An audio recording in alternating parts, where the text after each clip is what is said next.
good.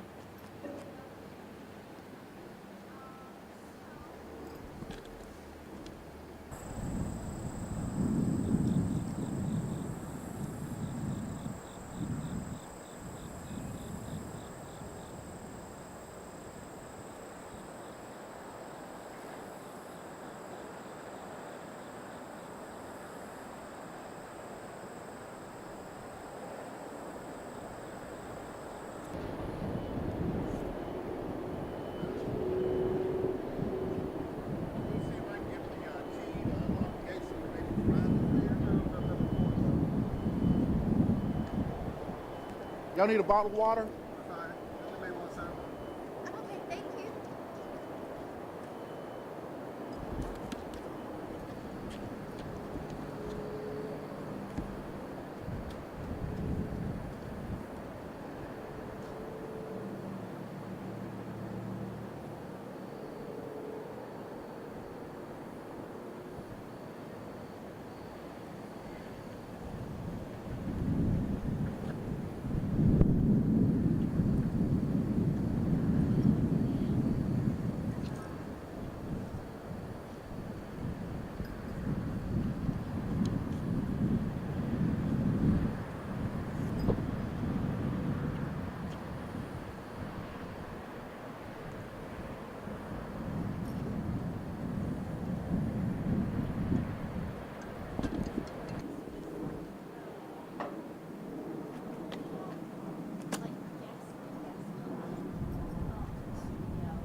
How the growth has grown back. At one point, they cleaned the hill off, and now it's all grown back. You know, they have the goats that come in. The shoe crew, as they're called. They bring them in to work on certain foliage up there.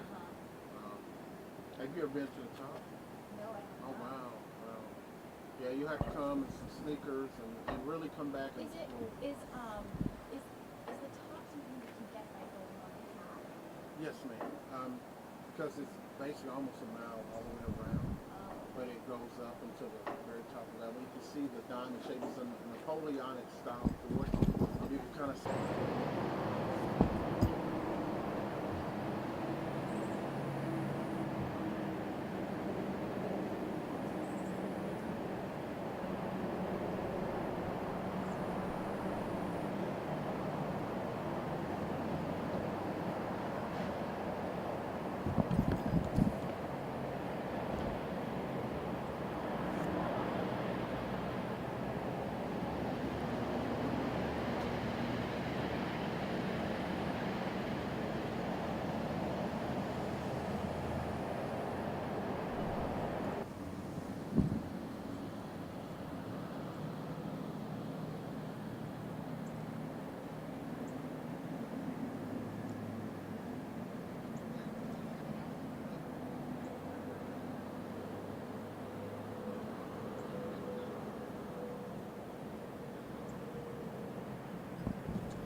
Let's do the interview first, and then we can Okay. kind of go over this.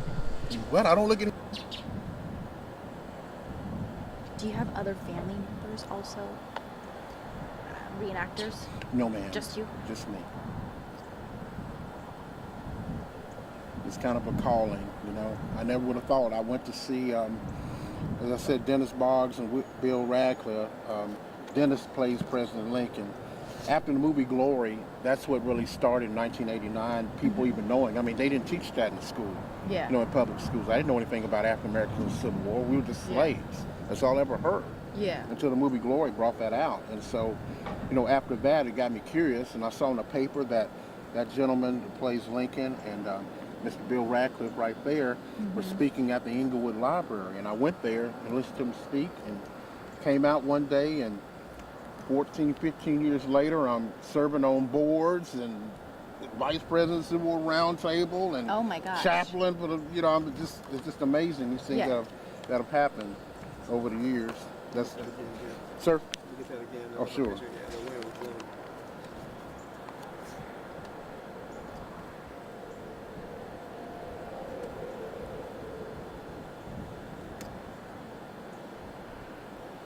Where do you guys get the wardrobe? There's several places, but the most notable and closest is past Murfreesboro in Bell Buckle, Tennessee. Oh, okay. It's called Blockade Runners. Okay. It's really called War Trace, ironically. Okay. And, there's union occupation up in War Trace as well, but that's where most of us go. But Okay. there are places all over the country. Okay. Thank you, sir.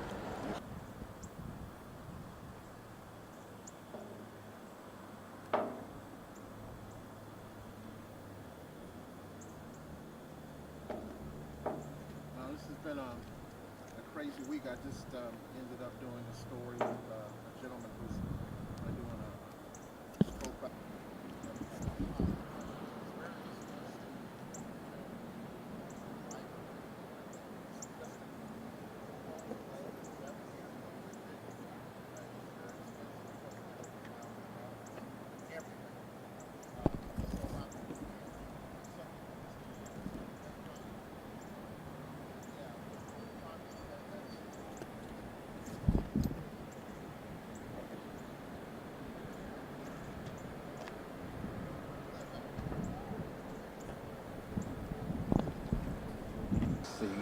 Once a mighty fortress in the heart of our city, a place called Fort Negley.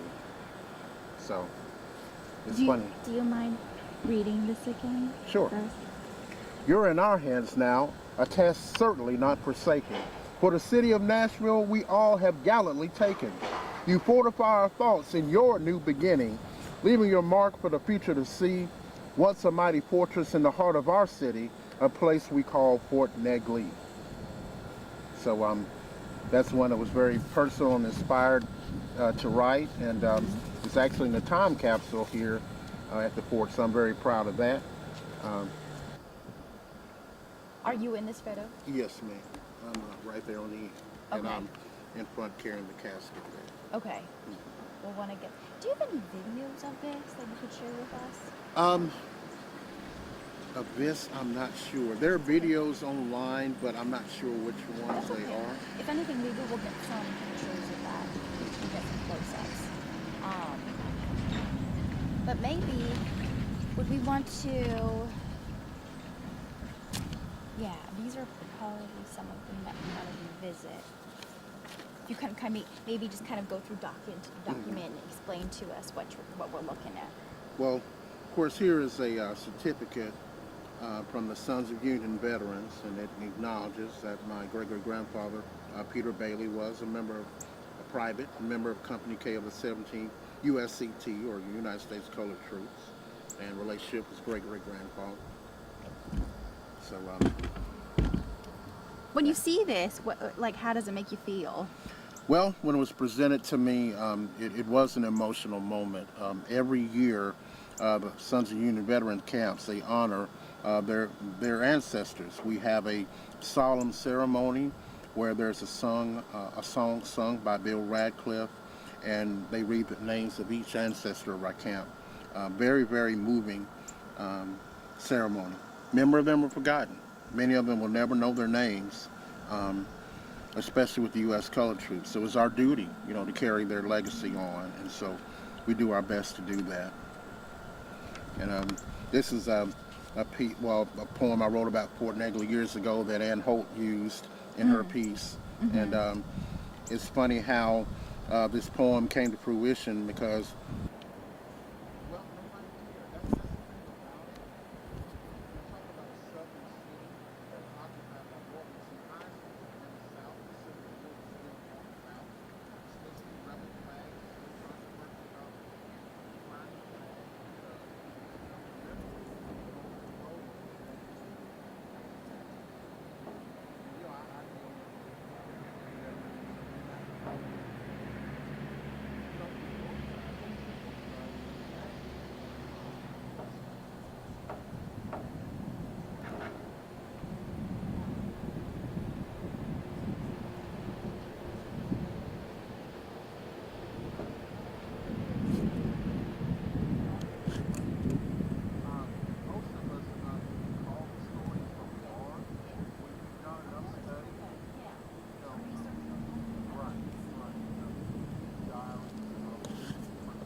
I mean, right after the Civil War, this organization has been honoring their veterans. We're still Yeah. going strong. Yeah. Over 154 years. Yeah. It's very important to honor the legacy, you know? And it's hard. I'm sure that there's probably so many people still who haven't been honored and Right. memorialized because the archives probably are limited in itself. Exactly. So that's so ironic how you were reenacting the Civil War for so many years and you didn't know. Well, All right, Gary, first tell us your name and spell it, please. Gary Burke, Garyburke. Okay, and tell us your connection to Fort Negley, your family lineage. Well, Fort Negley for me is a place where the United States colored troops got some of their prominence during the Civil War. Of course, the background of Fort Negley is that it was built by oppressed and scripted labor back in 1862. It took 6 months to build this fort with hard labor. Over 800 died. Men, women, and children died building this fort. My connection from there goes to Private Peter Bailey, who was in the Company K of the 17th United States Colored Troops. His regiment was here in 1865, right after the Battle of Nashville in December of '64. So he was here with his comrades for a brief time, and then the rest is history, as they say. So was he kind of tasked with protecting the fort? Yes, most regiments were used at that time for what we call garrison duty, just to make sure to keep the peace in the city, since the Union Army was still then occupied by the Union Army. So just kind of knowing your father's or your great-grandfather's connection to Fort Negley, you're standing over the piece of land right now. You know, what comes to mind when you think back on your great-grandfather helping to kind of pave the way here at Fort Negley? Well, it's a sense of pride because of the institution of slavery. There was so much bad attached to that. But even out of that series of degradation for many black people in the U.S., they were able to overcome that and become soldiers and fight for their freedom and then secure it by being a part of the Union Army, especially here at Fort Negley. So thinking about that and just the significance and the role that your great-grandfather played alongside other colored troops, why is the preservation of Fort Negley so personal to you? Well, it's personal because, as I spoke before, many died here. Their souls are connected to this fort. Their prayers, we're the answer to them. Those of us of color today, we're here because of what they did for us before. They paved the way. They gave us the opportunity to experience freedom and now keep it. And it's our duty to make sure they're never forgotten. And give us a sense, you know, your great-grandfather was a colored troop, but give us a sense of what it was like just through your own research, through the stories passed down from your family, what life kind of was like for African-American people in 1962 through those, of course, those 6 tough months and then beyond. Well, the movie Glory gives a great encapsulation of what the life of a black soldier was like. They didn't want to give guns to a black soldier for them to hold for freedom. They were afraid they would run away as being slaves or freemen. But they had more invested than that. And so they took this opportunity, again, to secure their freedom. And that was what was more important to them at the time. And specific, what stories about your grandfather or great-grandfather stand out to you, passed down through the generations? Sorry, I'm in the shut. What stories have been passed down through your family about your great-grandfather that would kind of stick out to you relating to Fort Negley? Well, unfortunately, there were no stories passed down. How I found out about Peter Bailey, unfortunately, was when my father, Wallace Burke, passed away, a Korean War Army veteran. And through looking through some of his papers, I found paperwork that said great-great-grandmother receiving pension from the Civil War. So that let me know at that time that we were connected to the Civil War, that our bloodline was a part of the Civil War for having those pension records. And so that from then, the work, you kind of began this whole Right. mission to find out your connection. Exactly. I'd already been a reenactor for 6 years before I even found this information out. So I was already tied to this fort before even knowing my bloodlines even went through here. And in these reenactments, kind of tell us kind of your role and why you did it? Well, we try to give the public a small look back into the past to give them an understanding of what it would be like to be a soldier. We set up tents, we march in formation, we share stories of them. Many of them wrote diaries. There's many documentation about that. And so we just try to share what we know with the people that come here. So in you reenacting, what role do you play? Well, I play different roles, but I'm a sergeant with the Army of the Cumberland Living History Association, and I'm also the district chaplain for the Sons of Union Veterans, an organization that honors the veterans of the Union Army. So, when you made the discovery that your own great-grandfather was tied to the Civil War after reenacting for how many years? 6. 6 years. What was that revelation like?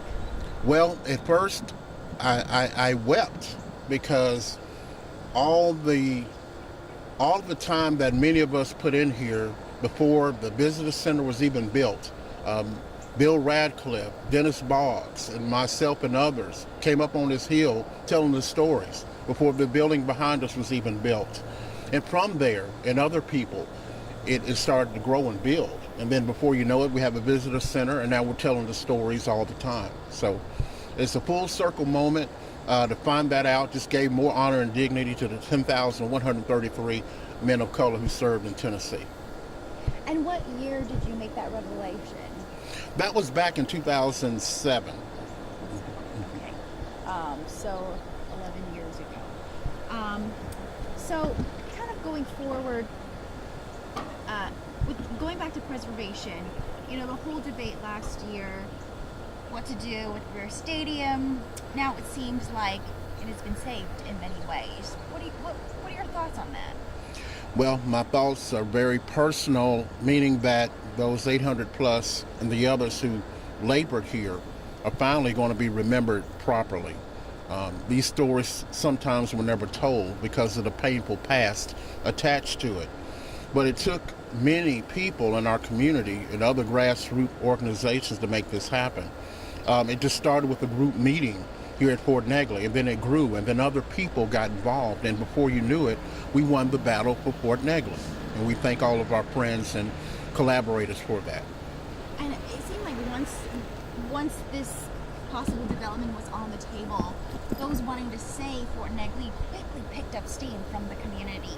So for you as a reenactor and with your own personal connection with your great-grandfather, how did that feel?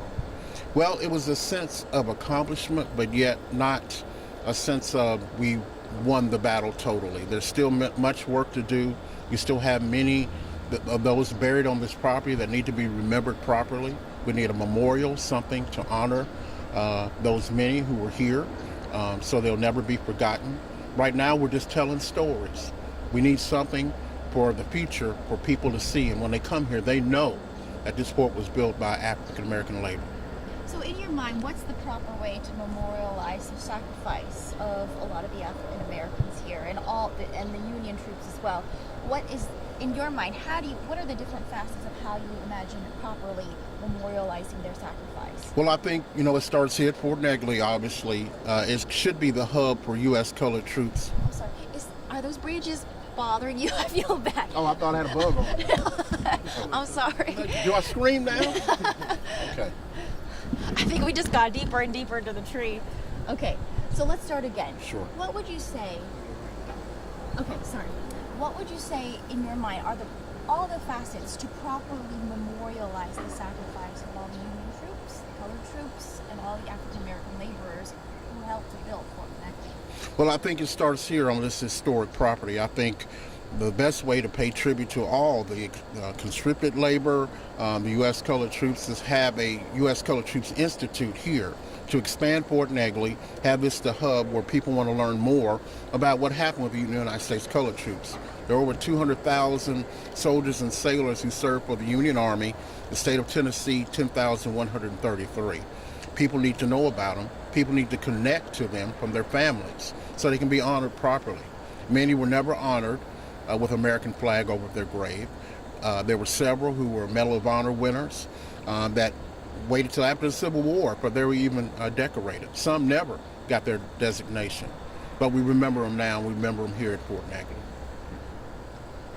As far as you were mentioning a little bit, like kind of they're having some talks with like a garden. I know they're still in the process of putting together that master plan. There's surveys going on. But what would you like to see eventually on this land and converted from your stadium? Well, I would like to see, obviously, a memorial to honor all of those who died, for the U.S. colored troops who served. Probably some type of reflection area, like a pool or something, where you could go and just reflect on what happened, not only for the North, but and the South. The Civil War as a whole was a terrible, terrible war. Brother against brother, family against family. And so there should be somewhere where we can find peace now. The war is over. We come back together, North and South, meet and talk about those days that gone before us. And part of the whole debate is, development, growth of Nashville. People see Nashville as like, they see the value of the land and the value of the community, which is a good thing, but preservation is something they have to balance. What are your thoughts on the whole debate? Well, and specific to Fort Negley? Well, obviously, this is a protected, or should be protected, space. Fort Negley is historical in many different ways. There's a UNESCO designation in process right now to make this part of the slave trade. There are many things going on in the background. Fort Negley is a place for people to come to know about their past. It's also a metro park. They can also come here and enjoy themselves with their families, walk or reflect, just spend time here and learn more about the history. But I let those who are more in the political powers debate that process. But obviously, this is a place for reflection and remembrance. And why is that so important, especially now in 2018 in Nashville? Well, as you said before, Nashville is growing, and that's great.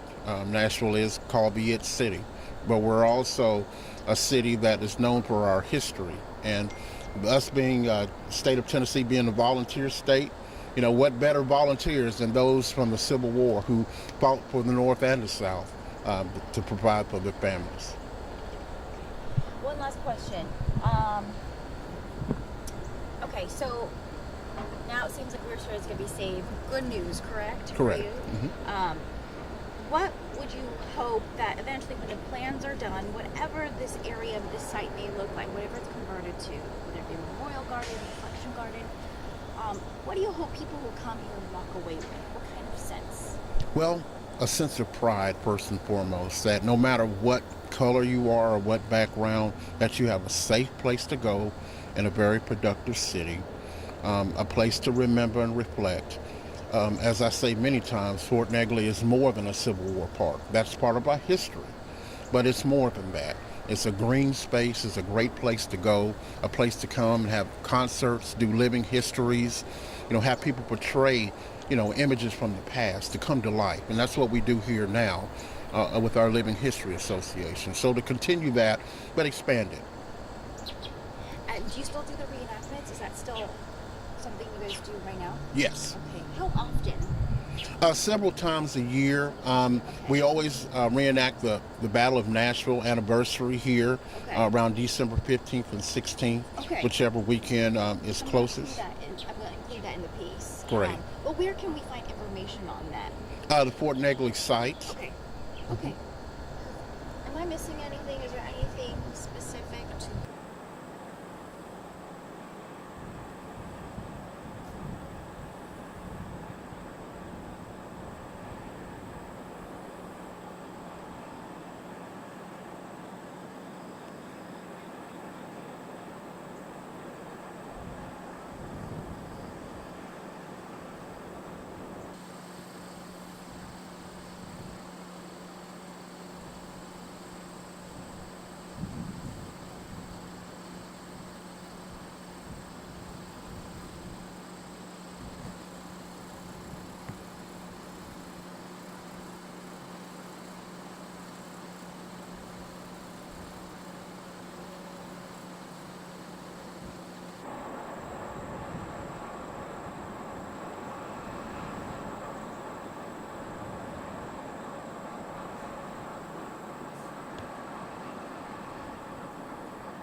look quite that bad.